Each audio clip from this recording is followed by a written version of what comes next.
హైదరాబాద్ శివారులో తలపెట్టిన future city కోసం మరో 15,000 ఎకరాలు సేకరించాలని రాష్ట్ర ప్రభుత్వం నిర్ణయం తీసుకున్న సంగతి తెలిసిందే.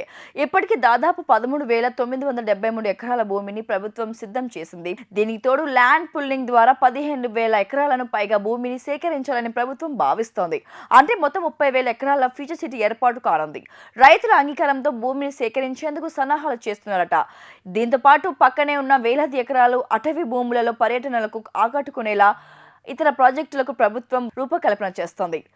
ఫ్యూచర్ సిటీ నిర్మాణ పనులు వేగంగా చేపట్టేందుకు ప్రత్యేక అథారిటీని ఏర్పాటు చేయనుంది సర్కార్. పాలక మండలితో పాటు కార్యవర్గానికి ఏర్పాటు చేయాలని ప్రభుత్వం నిర్ణయించిన సంగతి తెలిసిందే. రంగారెడ్డి జిల్లా కలెక్టర్గా పనిచేస్తూ ఇటీవల బదిలీ అయిన శాసంకను కొత్త ప్రాజెక్టు ప్రత్యేక అధికారిగా నియమిస్తూ ప్రభుత్వం ఇటీవల జియో జారీ చేసిన సంగతి తెలిసిందే. ఫ్యూచర్ సిటీని నిర్మించే బాధ్యతను కూడా ఆయనకు అప్పగించారు. ఫ్యూచర్ సిటీ పనులకు పర్యవేక్షణకు నానక్రమగూడలోని హెచ్ఎండిఏ గ్రోత్ కారిడార్ కార్యాలయాన్ని కేటాయించారు. అవసరమైన సిబ్బందిని త్వరలో నియమిస్తున్నారు. ఇప్పటికీ హైదరాబాద్, సికింద్రాబాద్, సైబరాబాద్లు ఉండగా 4వ నగరం ఫ్యూచర్ సిటీ నిర్మాణానికి సీఎం రేవంత్ రెడ్డి పూనుకున్న సంగతి తెలిసిందే. ఈ నగరం హైదరాబాద్కు దక్షిణంగా నిర్మించబడుతుంది. రంగారెడ్డి జిల్లా యాచారం, కందుకూరు మండలాలలో ఫ్యూచర్ సిటీ ఏర్పాటుకు నిర్ణయం తీసుకున్నారు. Future city skill university, sports hub, ప్రతిష్టాత్మక పారిశ్రమలు ఏర్పాటు చేస్తామని సీఎం రేవంత్ రెడ్డి ఇప్పటికే ప్రకటించారు. కాగా ఫ్యూచర్ సిటీ నిర్మాణం కోసం రైతుల నుంచి భూమి సేకరణ చేపట్టారు. రైతులకు ఇళ్ల స్థలాలు ఇవ్వాలని ప్రభుత్వం నిర్ణయించుకుంది.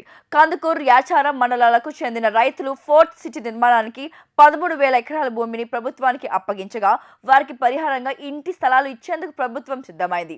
నిర్మాణం కోసం అభివృద్ధి చేసిన ప్లాట్లను రైతులకు అందజేస్తున్నారు.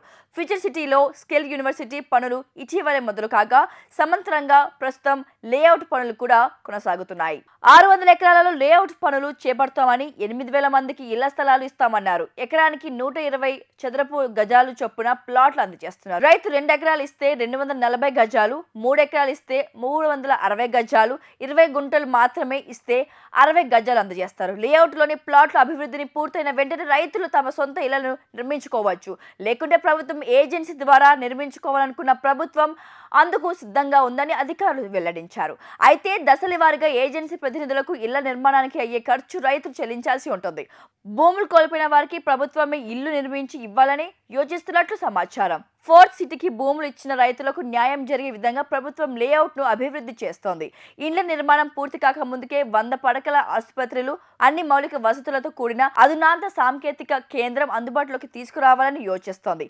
డిసెంబర్ మొదటి వారంలో గురుకుల పాఠశాల, ఆసుపత్రి నిర్మాణం పనులు ప్రారంభిస్తున్నందుకు సన్నాహాలు చేస్తున్నారు.